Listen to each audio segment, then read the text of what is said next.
All right, we're gonna look at some additional tools I had picked up, just random stuff.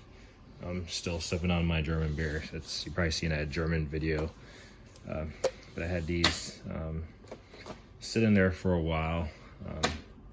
I've looked at them, but I've just kept them in the boxes just for the sake of doing this. So still sipping on my beer, Hefeweizen. I've been looking for a UV light that is like flexible, and I have one in the mail coming that I found from Master Cool, but it effectively has a flexible one that kind of, if you need to reach up in a tight air or something, it gets there. But then I saw this, I think this was on JB Tools or American Mechanic on Amazon or something, but it's the Tracer Line ValueMax Plus telescopic true UV leak detector lamp, ideal for finding ACs and fluid leaks in confined spaces. Offers a 360-degree rotation on the head, a quick attachment. So I've already went through a little bit of reading for you. I won't, like, you know, bore you on the fact that I can read. That's the model number, or it's actually up here. It comes with batteries, and I'll show you because I already went through. I wasn't sure, so I basically popped this out of the case already. And, it comes with the body of the unit right here, the quick attachment right here with the mirror, and then you see the little slots for the battery. So I've already taken out the batteries and I put them in because I wasn't sure how it actually worked. So we'll put the trash right there. But basically, you just unscrew. You got the bulb right there, and you pretty much just unscrew the head here, and then the batteries, they just, I mean, here's batteries are in my hand, pretty small stuff. There's actually one, it actually takes 3, so there's one remaining in there, and you pretty much put them face up, and they pretty much fill that hole right there. Screw it in, and then it was like looking at the package and trying to figure out how this light works. It doesn't really tell you, but I was like, where's the button? It got a little clip on it. You got a Tracer Line. Part of chilled noise, man. And I was like tugging at it, and then I finally figured it out. Tug on it, and then there's a light. So you just pull, and you'll see where it separates right there. And that's the light. You just pull on it. So that's the UV light. And then you have the attachment that it talks about. It pretty much just slides in here. You can see it just slides in here. And then ideally you're supposed to so you can pop it out just to get the light going. You don't have to pop it out all the way, but obviously you can pull it out all the way. It's telescopic, and you can see the length of it. It's all the way out there, and you can see the light is still on. And then you can just get that mirror in a confined space. You know, hopefully you don't have shaky hands like me, and you can see what's going on just based on the reflection of the UV light on the mirror and on the component. So I think this is pretty nifty. Really cheap. I think it was like, I don't remember how much it was. It's like less than 20 bucks or if that. And then this mirror is like, you can rotate it all around, you know, in any angle. I think you get the point. But pretty nifty.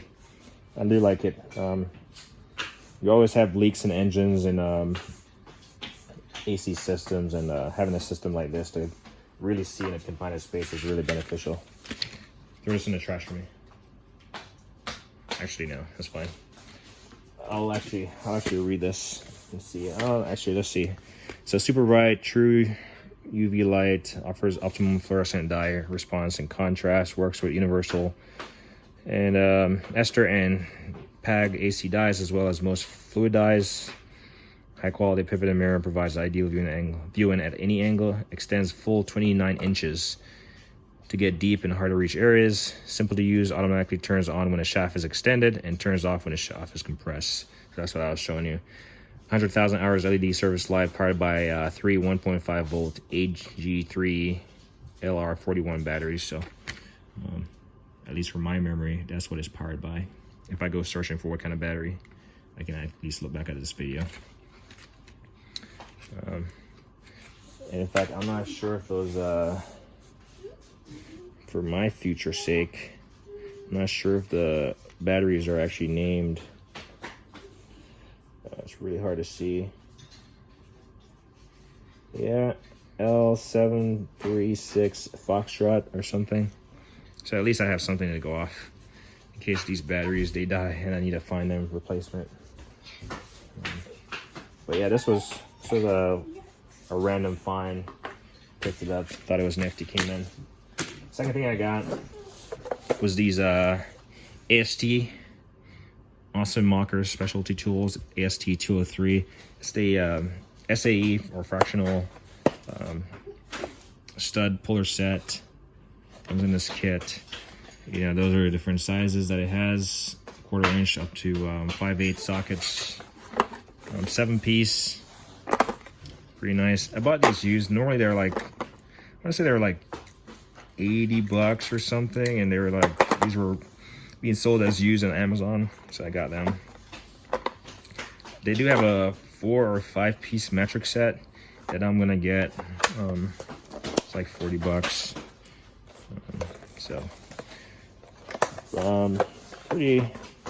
Pretty nice, solid feel to them.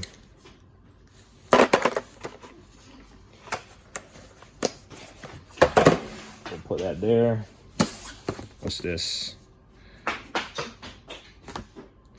Oh, since I have this card in my hand, this is part of this. It's called an Edge Blaster. I was like, I forgot how I came across it, but I found it on Amazon and it was sold out, and it was like being sold for like 50 bucks, and then the price went up to like 159. I'm like, hell no, I'm not paying that much for this thing. Then I found it on eBay, so I just picked it up for like 60 bucks. Hopefully I don't have to change out this fit in. Hopefully this will fit my my pressure washer wand.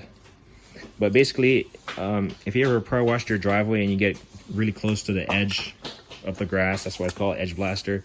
It's really hard to get up close to the edge without creating a mess. Especially I have a surface pressure washer, or just using the standard pressure washer nozzle. So this is meant to roll along the edge, and this you'll see right there where the wheel does not touch. You know, there's a gap right here, and that's because this edge right here is meant to ride. You have to edge your lawn for it to ride in the edging, and then the wheel will make contact with the concrete or whatever surface. So Edge Blaster, you know, it's meant to ride in the edging, in the dirt. You have to edge your grass first, and then, you know, they say use the white one. I think the white one, I forgot how many degrees.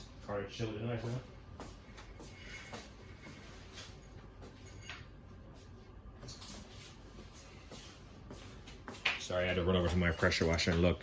The white one is, it looks like it's a 40 degree. And it just allows you to clean up the edge more so. Because if you use just a standard nozzle, it's going to create a mess. You're going to get dirt and water splashed all over you in any type of surface that you're next to. And if you use a surface cleaner, it's not going to get close enough. So I'm excited to use this to clean up the edges of my driveway. This is nice. I like it. And then they're probably like a small business, so they kind of tell you how it works and stuff. And it actually came with an extra O-ring, because what you don't want to do is you don't want to just use this without the actual nozzle, because it's going to blow out the seal in there. You can see the seal that's down in there, and then it's going to start leaking. So they actually sent a seal, and I don't know where it's at, an extra one, but anyway, you can just get a standard seal from Home Depot and like throw it in there. But someone made this little crafty piece of equipment for a piece of metal that you can form, a little wheel that you could probably get at Harbor Freight, and one of these things that you could get a washer and, you know, drill a hole. And they patented it, and it's pretty nifty. You know what would be nice of mine?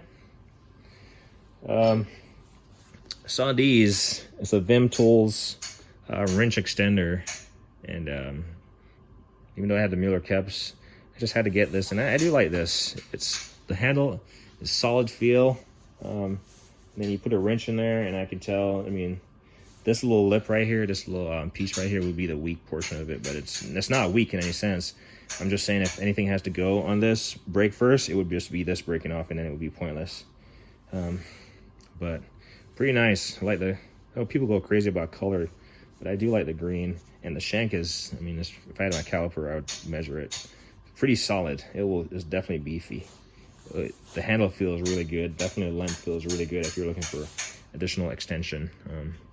But this is the Vim WE15 wrench extender.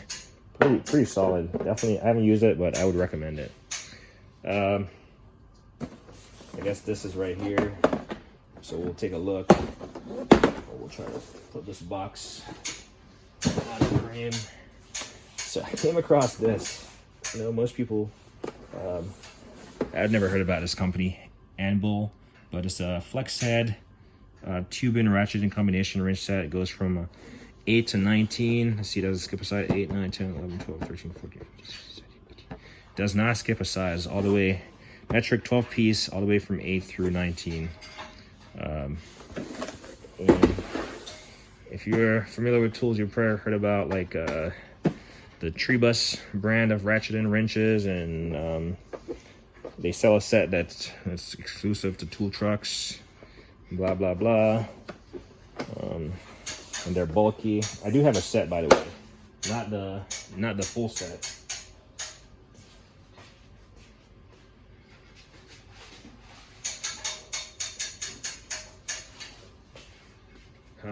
I do have the smaller set, 16, 17, 18, 19, and 21. The complete set that they sell from 10 up is like $500, and it's like tool truck exclusive. So I picked this up with a discount code along with their O2 sensor socket. Pretty much you're gonna see in this one that I'm gonna show you, it's the same concept. Flex head also, but cheaper. So I forgot how much this was, so we'll put that there. But I picked this one up. It came in this like case right here, and then inside of the case you have this foam insert. So if you don't want the case, you can have it like just like this. Foam is pretty flexible, but nonetheless, it's not like thick. That's the thing. It bends, so you have the weight on either side of it really with the ratcheted mechanisms. But you can take this out, put it in your toolbox, save on space, or you can just leave it in here and you know, button it up, and you're good to go. So we'll compare a similar size with the Trebus. So we'll say I'm looking for 16. So this does not, I guess it's not all the sizes. I was wrong. Actually, it says it. 8, 9, 10, 11, 12, 13, 14, 15, 16, 17, 18, 19. So it's just 16. 8, 9. Oh, okay, sorry. There was a piece of like this rubber or red thing right over the 1, and it was like, where's the 16? Granted, I could have just counted, but whatever. So here is the 16, and here's the 16 in the Trebus. So definitely different size. Charter, leave that. Stop. Or my son keeps messing with this press I'm installing. So the Trebus definitely sounds like a higher quality in terms of the ratcheting versus this guy. Seems slightly flimsier, but this set is $159, by the way, off Amazon. They do have a set that is I would say it's like 8 piece, but it's like the head is fixed. I went with a flexible head because am I going to use these to break something? Probably not. I'm going to use my standard flare nut to break it, and then I can use this to ratchet it when it's loose, ratchet it on or off, and then tighten it up or loosen with the fixed heads. You do have the open ends on these, so they're pretty standard. They have the direction of rotation, and they're stamped with the sizes. Chrome vanadium, does not have the brand on it. So, but now that I felt the true bus, you do feel a little bit more solid, even though when you try to ratchet them real fast, they tend to stick. Like this one right now is completely stuck. So, but they do have a little gear mechanism inside of them.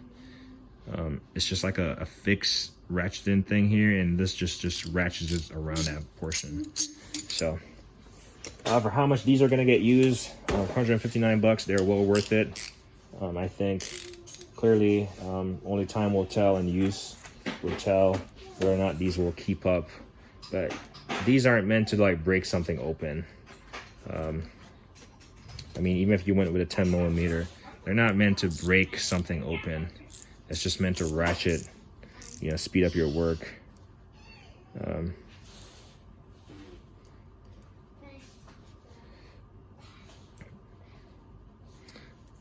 Slightly a little bit more flimsy than the tree bus, but and then the tree bus, the difference is, I guess, on the this has the, if you look on the from the side, it has the ratcheting mechanism slightly on the outside also exposed, whereas a tree bus is still exposed, but it's like, I don't know, it's more of like a little fancier design finish as far as how they have it. I don't know, it's not as exposed as this one.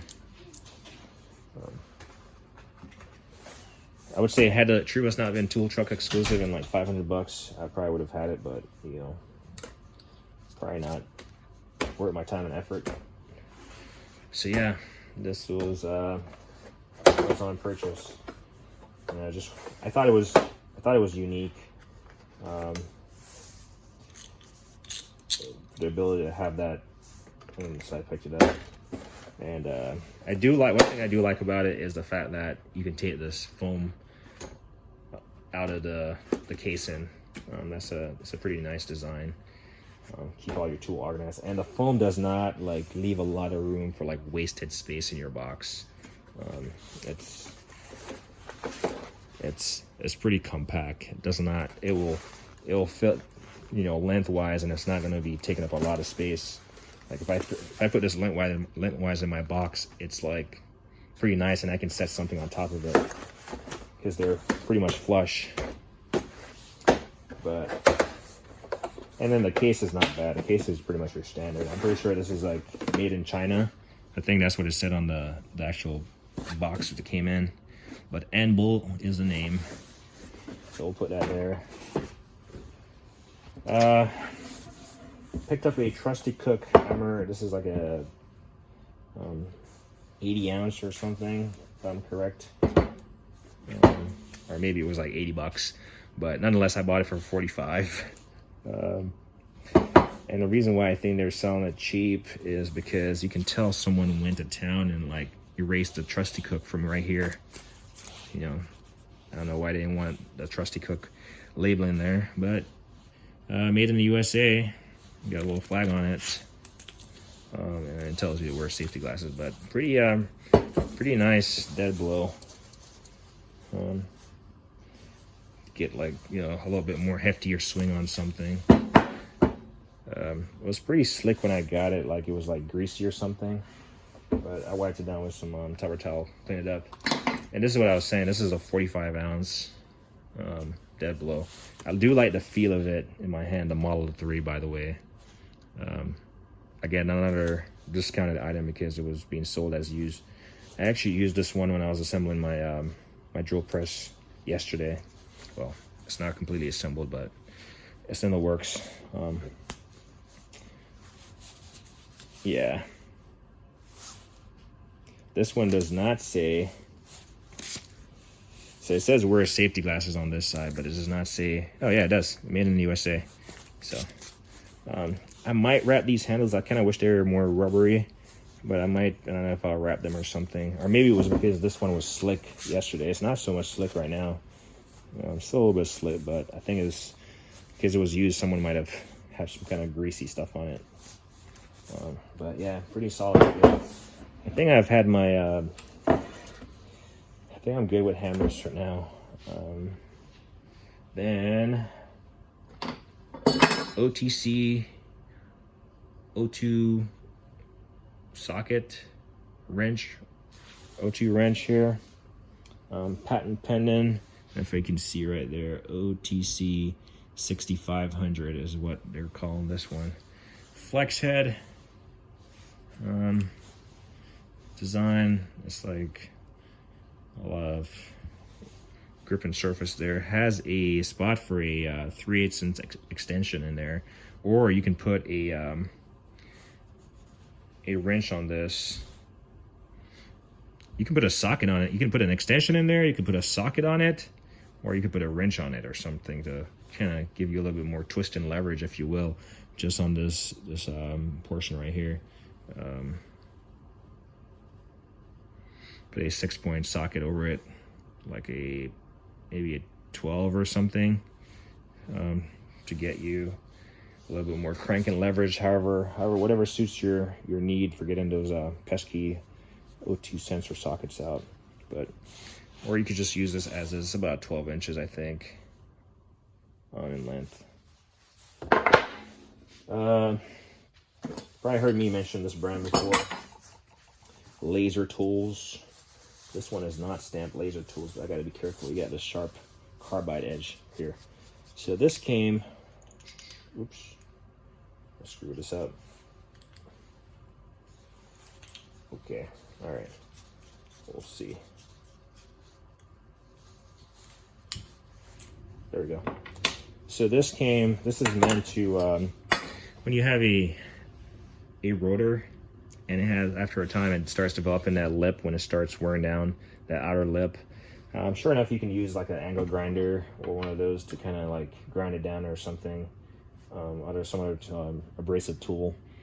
But this, you pretty much attach it to your stud, and this allows you to, rotate that thing. And I read one comment that says this is not ideal for one-man operation. So only time will tell. Maybe you can wedge this. But anyway, the idea behind this, it came like this with just this one blade, carbide blade. And I was like, how do you get this thing? But you have this little slot right here, and it just flexes back and forth. And you're like, so I inserted it, and I was like, how the heck do you tighten this thing down? I was like, how do you get it to stay in place? Well, to tighten it down, you insert it, and then you screw the handle.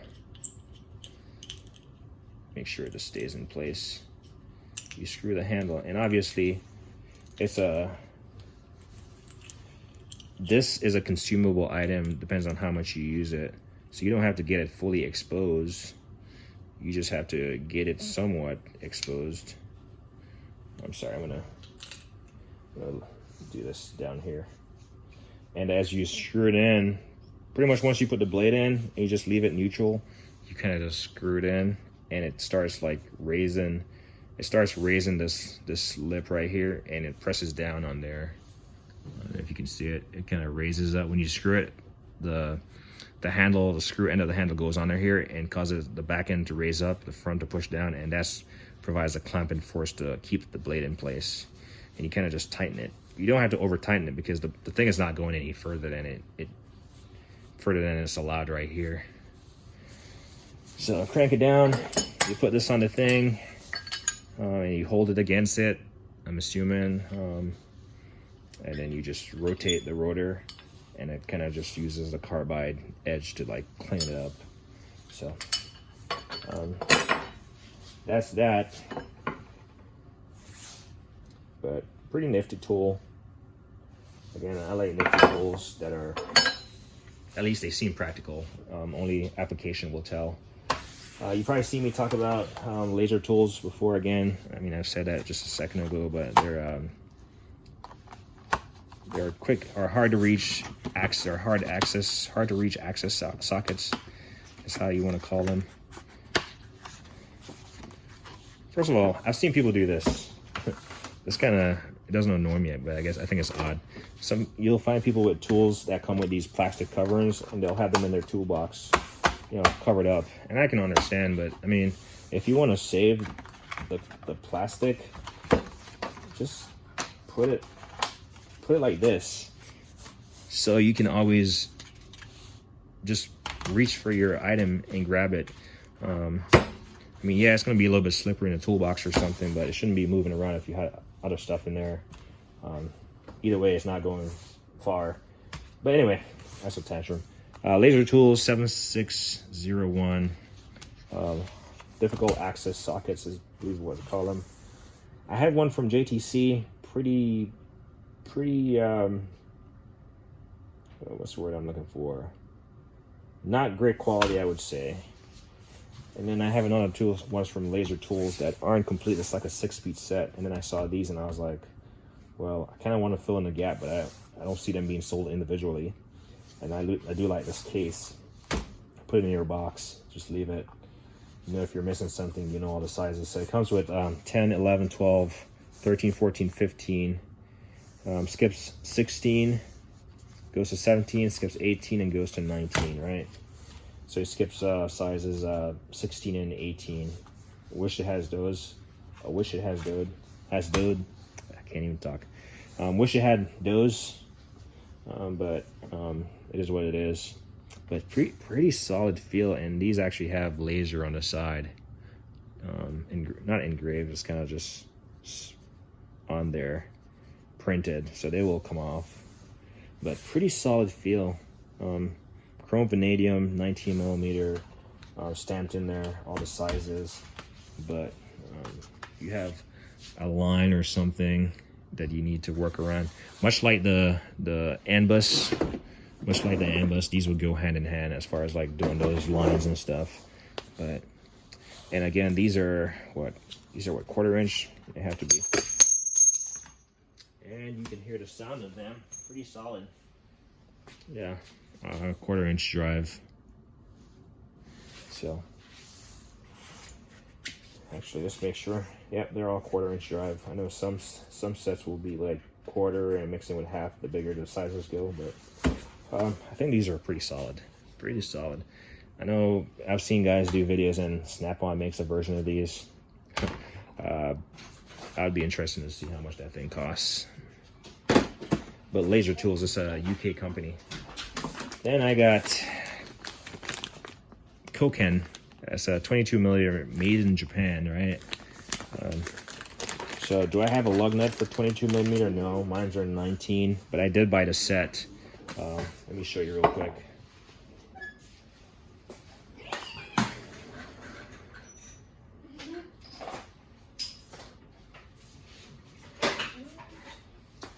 So I bought these as a set, 19, 17, and 21, and 22 was being sold separately, and I just wanted a complete set. Plus they look really nice, at least color coded, right?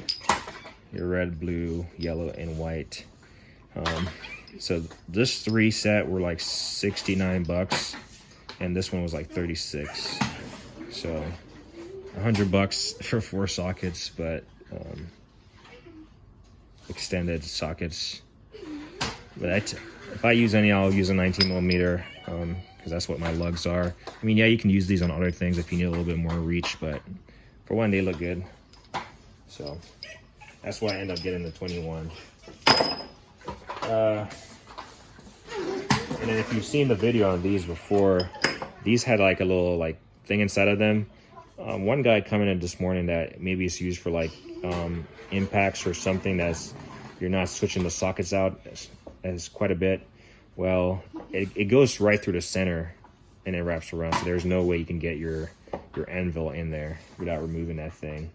This one did not come with it, but if you've seen my video on reviewing these, I was kind of curious what those things were.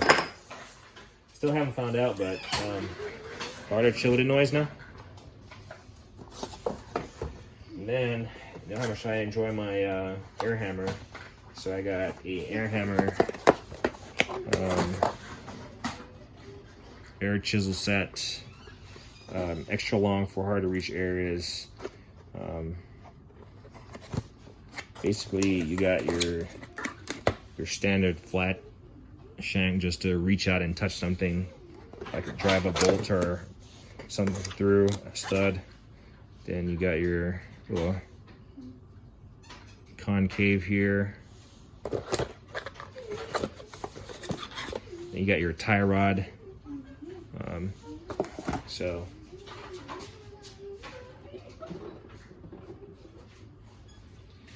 got a short one, and then I got a long one. So just depends. I think an air hammer is a really versatile, still a dangerous tool, but very versatile, and it's just based on the bits that you have.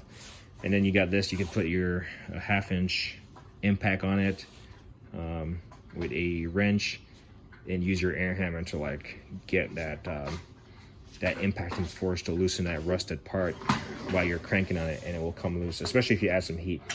It doesn't stand a chance. So I need to make a bit holder to add all my air hammers to. I was looking to see if I can find one, but yeah, I'm probably gonna make one out of like a 4x4 and just drill some holes in there, paint it up, you know, put my own little brand name on it, and it's gonna hold all my bits. And then lastly, again, another used tool item from Amazon. This one was more of a sporadic buy.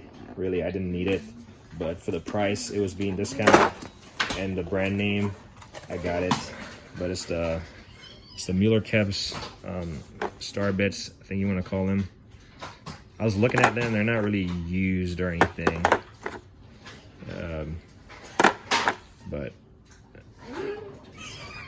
dual drive, but pretty solid. This company is pretty solid. But they were normally like, I don't know, 90 bucks, and they were being sold for 40 bucks, and I was like, to hell, I'll just pick them up. Maybe I can find use for them in the future, help someone out, resell them. I don't know. But anyway, that's what Carter chilled in eyes in mine. Anyway, so we'll pan over here. So that's what I got there for tool haul. Obviously the Mueller-Kebs and this little foam thing is not part of it. All the Koken sockets aren't part of it, but that's pretty much it. Like me always say, like on no editing.